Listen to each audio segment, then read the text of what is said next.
আমরা সেই বৃহত্তর কুচবিহারবাসীর যে অজান্তে আমার পরিচয় হারে ফেলাছি, সেই আমার পরিচয় কি, আমার আইডেন্টিফিকেশনটা কি হওয়া দরকার, আমার অধিকার কি, সংবিধানত আমার কি পাওনা আছে, এই জানাবার জন্য ওই সেদিনকার কৃষ্ণরূপী ভগবান যেমন অর্জুনক জ্ঞান দিয়া সচেতন করছে, আজিকার দিনত গিটার কুচবিহার পিপুল অ্যাসোসিয়েশন নামে ভগবান রূপী আসিয়া কুচবিহারের বৃহত্তর মানুষ খবর লিখছে তোমার পরিচয় কি, তোমার ইতিহাস কি, তোমার ভাবনা কি, তোমার অধিকার কি জানি নাও।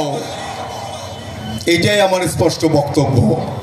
আমার কুচবিহারের মহারাজ, শেষ মহারাজ জগদীবেন্দ্র নারায়ণ ভূপ বাহাদুর ভারত সরকারের বিশেষ অনুরোধে, ভারত সরকার এমনি অনুরোধ করে নাই, ভারত 47 15 আগস্ট স্বাধীন হওয়ার পরে মধ্য আমার কুচবিহার, এই বৃহত্তর কুচবিহার একটা স্বাধীন দেশীয় রাজ্য। এইখান মধ্য থাকাতে ভারত দ্বিখণ্ডিত, উত্তর পূর্ব ভারত আর পশ্চিম ভারত, মধ্যতে স্বাধীন একটা কুচবিহার দেশীয় রাজ্য। এইটা থাকার কারণে দ্বিখণ্ডিত ভারতবর্ষ। আর সেদিন ওই সময়ের ভারতের প্রধানমন্ত্রী জওহরলাল নেহরু আর স্বরাষ্ট্রমন্ত্রী সর্দার বল্লভভাই প্যাটেল বারে বারে আমার কুচবিহারের মহারাজাক অনুরোধ করছে, চিঠি লিখছে, সেগুলো অথেন্টিক ডকুমেন্টস ঢোপ বাঁধা আছে আমারটে, আমরা হাগা টিকায় কোনো কথা কই না, অথেন্টিক ডকুমেন্টসের ভিত্তিতে কই, যা এগুলা জানে না তাই হুমা একটা কয়া দেয় যে এটা আর ঠিক না, এটা সম্ভব না, ওখানে বদলেবার কারো কাঠাম নাই, ওখানে বদলায় যে চুক্তি আছে সেই চুক্তির কথা আমরা কই। সেই চুক্তি মোতাবেক কুচবিহার একটা সি ক্যাটাগরি স্টেট, ভারতীয় সংবিধানত এলাম হরস করে লেখা আছে, যদি মিথ্যা কথা হয় প্রমাণ দেখাও, আজ থেকে আর কবার নেই, কারো পুক্তির কান্টানে এটা প্রমাণ দেয় যে সংবিধানত নাই, হস হসা কথা। এইটা আমার কার্যকারী চাই, আর এই চুক্তি আমার কার্যকারী হইলে ভাইরে অমৃতের ভাণ্ড পাবো, আমার কোন দুঃখ দুর্দশা থাকিবার নয়, এইটাই আমার মূল কথা। কুচবিহারের মহারাজ ছুঁয়ে গেছে 186 কোটি মার্কিন ডলার, যেদিন 1949 সালের 12 সেপ্টেম্বর এই কুচবিহার গণশ্রেণী রাজ্য হিসেবে হস্তান্তর করে ভারতের হাতত, সেদিন কুচবিহার মানুষের উন্নতির জন্য দীর্ঘ 23 পুরুষের রাজত্বের উপার্জিত অর্থ 186 কোটি মার্কিন ডলার অর্থ ভারত সরকার ন্যস্ত করে কুচবিহারের বাসীর জন্য। এই তত্ত্ব কথা কোনো পার্টি করে না। যে ফান্ডের নাম কুচবিহার ডেভেলপমেন্ট ফান্ড, যার চেয়ারম্যান আর ডিএম, আমরা জানি না সেই টাকা 75% সাবসিডিতে লোন পাওয়া যায়। 1 লাখ টাকা নিবেন, 25,000 টাকা দিয়ে লোন শোধ। আপদকালীন লোন আছে, টাকা নিবেন শোধ করবেন, সুদপাট্টা রাখবেন নাই, বহুত তত্ত্ব আছে।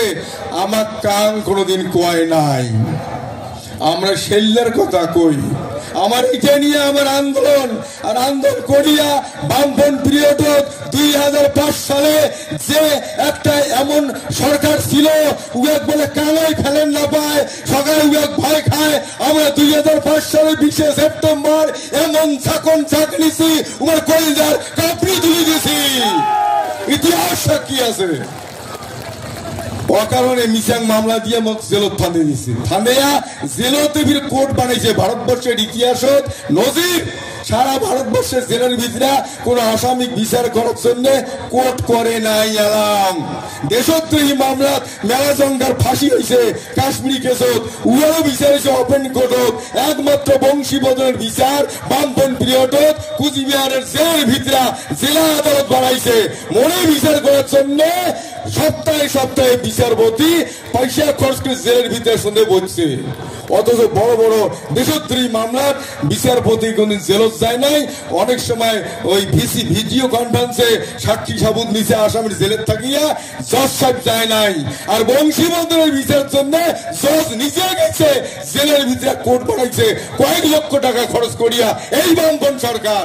কারণ বংশীবদন যে ইস্যুটা ধরি ফেলাইছে, এইখান যদি একবার উদাল হয়, আমরা যে এতদিন বেটি ছোয়া মানুষ প্যান্ট শার্ট পিন্দিয়ে বেটা ছোয়া সাজিয়ে এবং যে নাটি টকটক আছি, এইখান যদি একবার উদাল হয় তাহলে বেটি ছোয়া বলে আমার পিটটাইবে। এই বংশী একমাত্র জানে, অতএব জেলত প্রচার হয় মৃত্যুবঙ্গ আর নাইতে লাইফ সাজা। কথা আছে ধর্মের সদায় যায়, সত্যের জয় যুগে যুগে হয়। বেকসুর খালাস, জেল থেকে বেকসুর খালাস, জেল থেকে বেরিয়া আরো আন্দোলন বসিয়েছিলাম না, 7-8 বছর জেল থেকে বেরিয়া মানে 16 সালের 20 ফেব্রুয়ারি রেল অবরোধ, 84 ঘন্টা রেল অবরোধ নিউ কুচবিহার তুললাম, আন্দোলন করলাম, হইল পুরে একটা মারপিট হল, যাই হোক টনক সারা ভারতবর্ষের ইতিহাস হোক, 84 ঘন্টা রেল অবরোধ কাম করে নাই, ওটাও ইতিহাস। 17 সালের 28 আগস্ট ঐতিহাসিক দিবস, গোসানিমারির রাজপথ থাকিয়া কুচবিহার ডিএম অফিস পদযাত্রা ডাক দিছি, লাখো লাখো মানুষ সেদিনও হলে হয় 2005 সালে 20 সেপ্টেম্বর ডাক। কিন্তু আমার প্রস্তুতি দেখিয়া এটা থেকে বার্তা গেল, তখন কিন্তু অলরেডি তৃণমূল সরকার মমতা ব্যানার্জি মুখ্যমন্ত্রী হয়ে গেছে 17 সাল। এই আন্দোলনটা পুলিশক শাসক পাঠিয়ে দিয়া অনেক বুঝি মতে আমার ওটি গতি রোধ করে দিল। আর 31 আগস্ট ওটা ঐতিহাসিক দিন, যে 3 দফায় চুক্তি হয়েছে আমার কুচবিহারের। একটা হচ্ছে 20 আগস্ট 1948, আর একটা হচ্ছে 28 আগস্ট 1949, আর একটা 31 আগস্ট 1949। 3 দফায় চুক্তি হওয়ার পরে 1949 সালের 12 সেপ্টেম্বর এই কুচবিহার সি ক্যাটাগরির মর্যাদা নিয়ে ভারতের সংবিধানত জায়গা করিয়া নেয়, অন্তর্ভুক্ত হয়। সংবিধান অ্যামেন্ডমেন্ট নাই হইতে 52 সাল পর্যন্ত কেয়ারটেকার মিনিস্টার ছিল, সেই সময় কনস্টিটিউশন অ্যামেন্ডমেন্ট হয় না।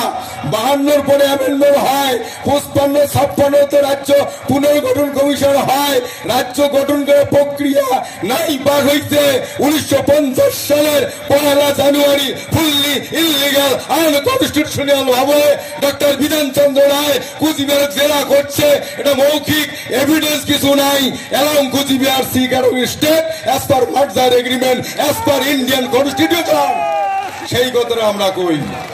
তারপরে সেই 31 ঐতিহাসিক দিন 31 আগস্ট বার্তা আসি গেল কলকাতা থেকে, মাননীয় মুখ্যমন্ত্রী পুলিশের বড় কর্তা কুচবিহারত পাঠিয়ে দিন, মুখ ডেকে নিয়ে বৈঠক ঐতিহাসিক দিনত যে কি, এবং সেটি থাকি যায় ফোনে সিএম এর সাথে কথা। প্রথম কথা, মোর কিন্তু যোগাযোগ কোন এই টাকা লোকাল নেতৃত্ব করি দেয় নাই। কি কথা মুখ কলে যে তোমরা কি চান, মুই কইসং সেদিন যে দিদি আমরা চাই আমার কুচবিহারের ভারতভুক্তি চুক্তি মোতাবেক কুচবিহার যে সাংবিধানিক অধিকার সেইটা আমরা চাই, সেইটা কার্যকরী করা হোক। এই ভিত্তিতে উমরাদন কইছে, পরিষ্কার কইছে যে দেখো তোমার এটা কেন্দ্রের সাথে চুক্তির ব্যাপার, তোমার অধিকার দেওয়া না দেওয়া কেন্দ্রের ব্যাপার। কেন্দ্র যদি তোমার এই অধিকার দেয় তা ভালো কথা, আর না দিলে সেটা তোমার ব্যাপার, সে ব্যাপারে তোমরা আন্দোলন করতে থাকো।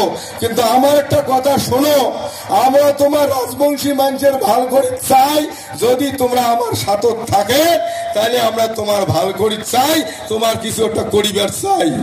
কন্ত এ দুনিয়ার একটা পাগলা তাইও নিজের ভাল বসে, গরম জল দিলে পালায় বাবা গাও পড়া যাবে, তা ভাল সকালে বসে যখন প্রথম কথা দিদি কইল তোমার ভাল করে চাই, তোমার ও আন্দোলন করতে থাকো। ও একটা কথা কইছে, আমার মনে হয় না কেন্দ্র তোমাকে দিবে, তবে সেটা তোমার ব্যাপার, আন্দোলন চালিয়ে যাও, আমরা তোমার ভাল করেছি যদি সাথে থাকেন। সেই ভিত্তিতে আমরা সেদিন কথা দিচ্ছি 31 আগস্ট কথা। আর সেই সালে 17 সালের 12 সেপ্টেম্বর ঐতিহাসিক দিবস, যেদিন কোচবিহার ভারতবর্ষ যুক্ত হয়েছে আনুষ্ঠানিকভাবে সি ক্যাটাগরি স্টেট হিসাবে, সেই 12 সেপ্টেম্বরে মুখ্যমন্ত্রী ঘোষণা করিল কোচবিহার রাজবংশের ডেভেলপমেন্ট কালচার বোর্ড করে দেওয়া হইল। প্রথমে মুখ ভাইস চেয়ারম্যান করছে এবং সাথে সাথে কইছে যে আপাতত ভাইস চেয়ারম্যান থাকো, কয়েকদিন পরে তোমাকে পূর্ণ দায়িত্ব দেওয়া হবে। উমরা যেটা কয় সেইটা করে, এটা আমার জীবনের অভিজ্ঞতাতে বুঝলুম। ইমরা কোনো মিথ্যাবাদী মহিলা বা নারী বা মাও জাতি নয়। এটা একটা গর্বের বিষয় সেই কথা ভিত্তিতে আমার ডেভেলপমেন্ট বোর্ড করে দিছে, আমরা করি আসি, ইমার সাথে আসি, এবং খানেক খানেক করিয়া সম্পর্ক মিশতে মিশতে ওই যে কয় একটা পশুর সম্পর্ক, গরু ছাগলের সম্পর্ক হয়, গাও চাটা চাটি, ইয়ার গা উমে চাটে, ইয়ার গা উমে চাটে, তখন হয় পীড়িতি সম্পর্ক। আর মানুষের মধ্যে যখন আও করা করি হয়, বগলত বসে বসি হয়, তখন সম্পর্ক আত্মীয়তা এমনি গঠন হয়। তেমন একটা মুখ্যমন্ত্রীর সাথে উঠন বৈঠন, ঘন্টার পর ঘন্টা ফোনত কথা, নবান্ন কথা কইতে কইতে এমন একটা সাগাই স্বরূপ পরম আত্মীয়র মতো হয়ে গেছি আমরা, এটা অস্বীকার করার কিছু নাই। না হইলে পরম আত্মীয় যদি না হলেও হয়, আজকে অসম্ভব রাজবংশী ভাষা এরাও করতে মানছি লজ্জা করে, আমার জাতির মানছি লজ্জা করে, মেলা কয়জন বক্তব্য দিল আমার জাতির মানছি বাংলা ভাষা করবে না রাজবংশী, সেই অসম্ভব সম্ভব করে দিছে মাননীয় মুখ্যমন্ত্রী। আমার ভাষা মান্যতা দিয়ে একাডেমি করছে, আমার ভাষা 200টা অর্গানাইজ মান্যতা দিছে, সরকারি স্বীকৃতি দিছে। এই যে এত কিছু ইমরা এত কিছু করছে, আমার ভাবা বেগক এত মর্যাদা যায়, এই মানসিটা আমাদের শশায় দরদি মরমি, সেই জন্যে এই মানুষটা যদি থাকে, আমরা মনে করি আমার আগামী দিনে ভারতীয় সংযুক্তি মোতাবেক যে আমার অধিকার, সেই অধিকার আদায় করতে গেলে একটা বলিষ্ঠ শক্তিরও সহযোগিতা থাকে, সেটা নিশ্চয়ই ভালো হবে। আমার বিশ্বাস মাননীয় মুখ্যমন্ত্রী মরমিয়া দরদিয়া এই জন্যে কই যে বামপন্থী ওঠক আমার এই ভাষা রাও করলে, কইছে উগ্রতাবাদী, কইছে বিচ্ছিন্নতাবাদী। আমরা সেদিন কষি আমরা বাঙালি নমাই, আমার ভাষা বাংলা নমাই, আমরা রাজবংশী, আমার ভাষা রাজবংশী।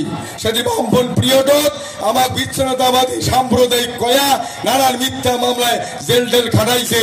কিন্তু এই বিষয়টায় যখন মাননীয় মুখ্যমন্ত্রী বুঝাইলাম যে দিদি বাংলা ভাষার বৈশিষ্ট্য, বাংলা ভাষার গঠন শৈলী, এগুলা যদি আর আমার ভাষা রাজবংশী ভাষার বৈশিষ্ট্য, গঠন শৈলী, শব্দ ভান্ডার যে তুলনা করে দেখবেন একে নমায়। উমরা গোট গোট করে আলোচনা করে বুঝার পরে উমরা বুঝে গেছে যে হ্যাঁ শশায় তোমার ভাষাটা বাংলার নমায়। এই জন্যে উমরা আমার বাংলার থাকিয়ে যে আমরা রাজবংশী আলাদা সেই মান্যতাটা দিল, আর দিয়া প্রমাণ করিল আমার ক্ষেত্রে উমে দরদিয়া মরমিয়া, এটা কোনো ভুলেন নাই। এই নরদিয়া মরমিয়া মাননীয় মুখ্যমন্ত্রী ইমরা আমার জন্য যা করছে বা আগামী তো যে করবে, শোনো একটা মানসি মানে বিয়েও করে এক চ্যাংড়া হলে 21 বছর, কইয়া হলে বলে 18 বছর, তাহলে সাবালক। আর এই সাবালক যতদিন নাই হয় অতদিন হয় ওই সাবাটা বাবার আন্ডার থাকিয়ে খায়া মানসি হইবে, যার বাবা নাই কাকা যার ঘর থাকিয়া মানসি হইবে, যখন সাবালক হইবে তখন একলাই বিয়ে করি সংসার পাতিবে। আমরাও দি গিটার কুচবিহার পিপুল অ্যাসোসিয়েশনের বৃহত্তর রাজবংশী ভূমিপুত্র মানসি এই মাননীয় মুখ্যমন্ত্রী সহযোগিতা থাকিয়া 18 বছর থাকিয়া 21 বছর পর্যন্ত শক্তিশালী হওয়ার জন্য ইমার দরকার আছে। ইমার সাথে থাকিয়া আমার পরমাত্মীয়তা বজায় রাখা খাইবে।